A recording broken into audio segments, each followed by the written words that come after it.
let's jump into it.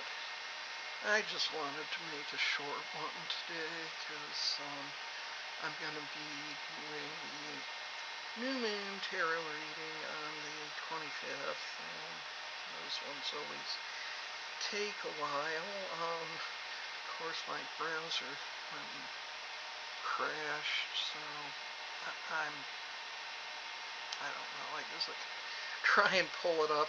The best thing to do, I think, the easiest thing for me and whoever might be watching this, just go to naughtynetherworldpress.start.page. I will put the link in the video description, and then you can find the things I'm talking about here. So I'm going to be working on a little short story project in July, in conjunction with the Rough Draft Challenge. So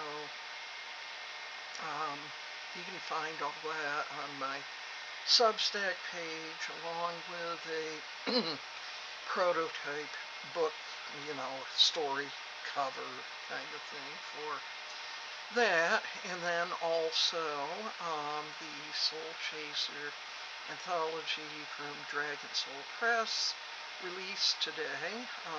Poetry, some of my poems are in it, so you can pick that up. I'll put the link in the description as well. And also I'll put a link to this little card deck. I probably won't be able to make it focus. You know how this works. There we go. Just for a minute. Darn it, with the blurred background. Kudos overcome. And ostensibly they're cards for addiction recovery, but I think they also apply just kind of generally to things, kind of encouragement. So the card I got today it says, keep going, just take one step at a time.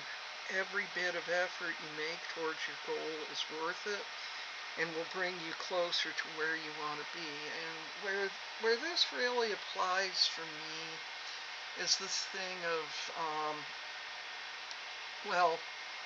I experienced some pretty severe burnout last year. I used to be pushing myself to writing like a new novella length story every month, and I did this for several years, and I just finally ended up totally burned out. And so I'm just trying to bring back the the healing aspect of writing, which is why probably you won't find a whole lot here of the kind of thing that's, how many words can you pound out of yourself today? Because, I wrecked my joy of creating by doing that for such a long time. I've mentioned before the term that my son had used for that is the grind set. So, avoiding the grind set. I wrote a drabble today. For those who don't know, a drabble is 100 words. You're trying to tell a whole story in 100 words, and so it's got to be very concise. These are good for me because I do have a tendency to ramble on, as you can tell.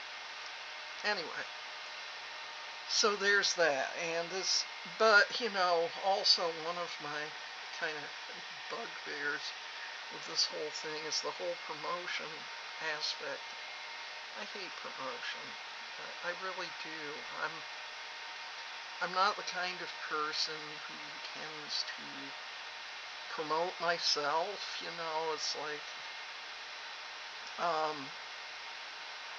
even though when I was younger I really enjoyed doing theater, I don't think I could say that I could ever have been considered an actual actress. I think I was more of a ham, but I enjoyed it, and even though I'm like horribly shy in person, and I think it was because, I got to become somebody else when I was on the stage. I wasn't me anymore. I was whatever character I was playing, and it was a lot of fun. So I really hammed it up out there. I don't spend more than 30 years since I was in any kind of play. My son was less than a year old, so it's been about 35 years. And yeah, anyway, miss that. But I don't think I'd really be able to do it anymore. But yeah, I always feel like there's just so much to do with promoting your work and stuff. And we had one of these meetings. They have a lot of, you know, meetings through AutoCrit that the sprints are actually, a lot of them are anyone can join them. The clubs, those are for pro members only, but they'll discuss things, a lot of stuff like about promotion and stuff, and sometimes it's overwhelming to me because it's like, all right, I gotta write, write the thing, then I publish it, and I've got to promote it too, and God only knows that I'm not attractive, I'm not well spoken, I'm not charismatic, I'm not any of those things that would kind of automatically draw somebody to be interested in what it is that I'm doing just because I'm doing it. It kind of has to stand on its own merit, but if people don't know it's there, it's not, it's just sort of buried. But in order not to be too overwhelmed, I'm taking this concept of just a step at a time, and just like a few things. Like I do enjoy working on my start page, which you get one of those with Buffer. You can get a free account with Buffer. I'm not an affiliate for that. I don't know if there is an opportunity to be one. The thing I find funny with Buffer is you can have 3 social media presences with a free account, but if you go for the paid account, which starts, I believe, at $5 a month, you get one, and then you gotta pay for any above and beyond that. Well, that makes sense if you're kind of, somebody who's got already some clout, some renown, all that kind of stuff. Doesn't make sense for me because hardly anybody knows who I am. But, I can put links to, like, this channel on my start page, put links to some of my books, put links to my book page, which, oh my God, that thing is so sadly neglected. It's just, anyway, I do have somebody who handles my newsletters for me and my book funnel. I am so bad at doing things like promotion through book funnels, so she handles all that. And I've got Blue Sky. I'm not super active on it. I'm even less active on Facebook, but I still have that blasted thing. Other than that, I've got a Tumblr, but I don't know. half the time I don't remember to update that, but yeah, you can see where it kind of just becomes overwhelming, and so it's kind of like, all right, choose a few things as far as the promotion and to kind of focus on that. With this, I think I'm able to make it a little more personal, and that's why I like it, even though I'm like, oh my god, what am I doing? Putting videos out there of, me, for one thing. But on the other hand, personally, I find just normal people refreshing as far as, if I'm looking for channels, and some people they've got their gimmick, their shtick, that kind of thing. The channels I watch, if you look in there, some of the things that I've got in my playlists and stuff. But I'm not, looking at these really super glamorous people and trying to be like them. It doesn't interest me. It feels kind of inauthentic. Even people where they're more widely known and stuff, I prefer to see them kind of in a more candid setting. Like I don't watch things like the Oscars and the Grammys and all that. It just, I know people work hard, and sometimes people deserve a reward for working hard. I'm not saying that. It's more about all the glamour stuff. I could give a shit. And also there's always the thing of, all right, well, every dude there, it's a suit of some kind or a tux, and the women are expected to all wear these glamorous dresses, and I don't know. I find all that business, I wouldn't have the patience for it. I'd probably show up in something that looked like it had been stuffed to the back of the closet for 30 years, and it probably would have been, because I don't ever wear dresses.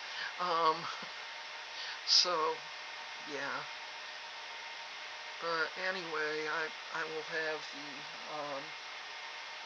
tarot reading on Wednesday, and I remember the links that I'm wanting to put. Have to bring back up my browser that crashed. I did want to mention one thing about the addiction recovery part of it. And, if you're working on that of some kind,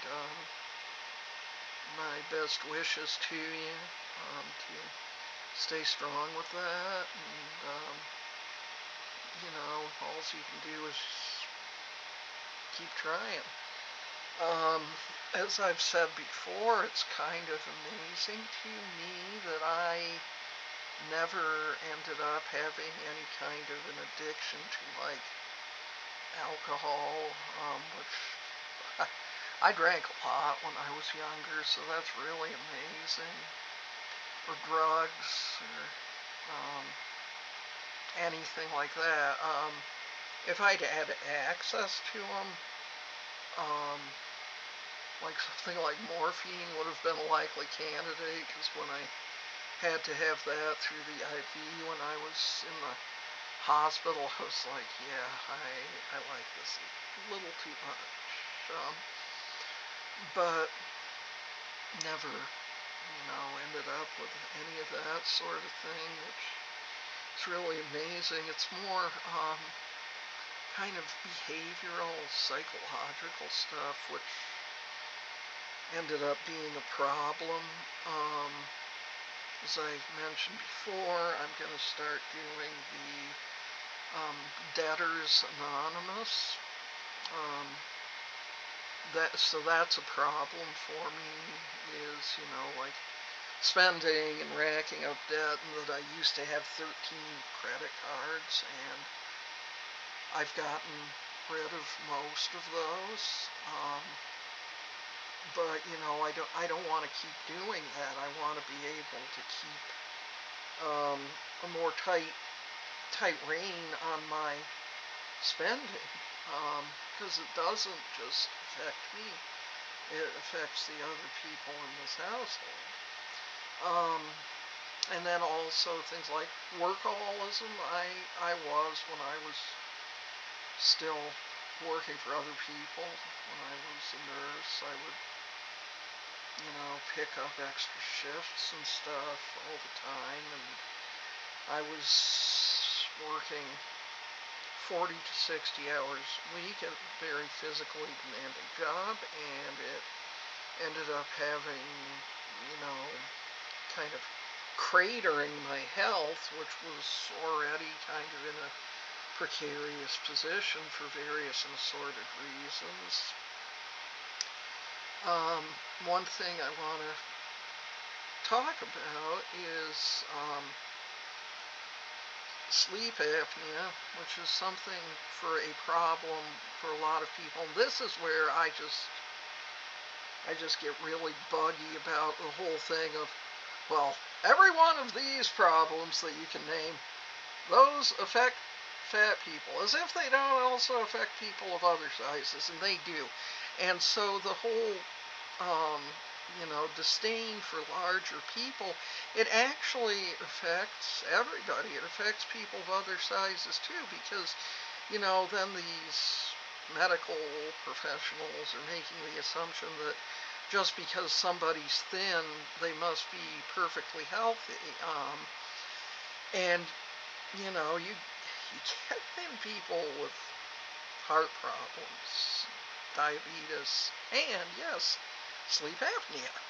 So I went to the sleep specialist last week, and I'm going to redo the sleep study because, see, I didn't know that I had to keep going back for rechecks every year, because I'd gotten the impression from what I was told that once the machine had been paid off, then it was just kind of in my hands. So there you are with that. I was in error, but anyway, the nurse practitioner I saw explained that in my particular case, what's going on is I have a relatively narrow and rather crowded airway. I've got, for the size of my mouth, a rather large tongue and big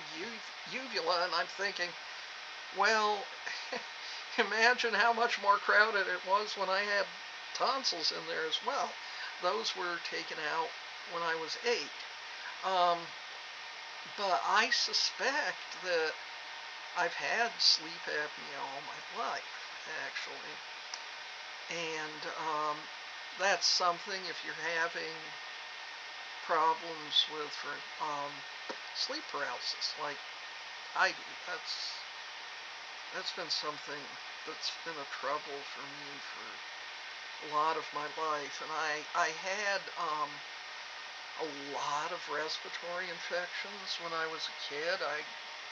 I got croup all the time, multiple times during the winter. So, but yeah, if you're having sleep issues, doesn't matter what size you are, go get it checked out, because it can make a difference to a lot of things, other than the dieting and behavior that I had in the past, and the food insecurity that was outside of dieting. I would say that probably the thing that most likely pushed me into diabetes, other than just having a trash endocrine system, would be this ongoing sleep apnea that, as I say, I feel like I've had it going all my life. So that's something to consider looking into if you're having sleep problems, because it can make a lot of a difference. Anyways, I think I've yattered on long enough, and especially since I'm going to be back on Wednesday to yatter again, but that's going to be the card reading, and those are always, I think they're fun, actually. I enjoy doing them. So, you know, um, take care, and probably see you in a few days. Peace.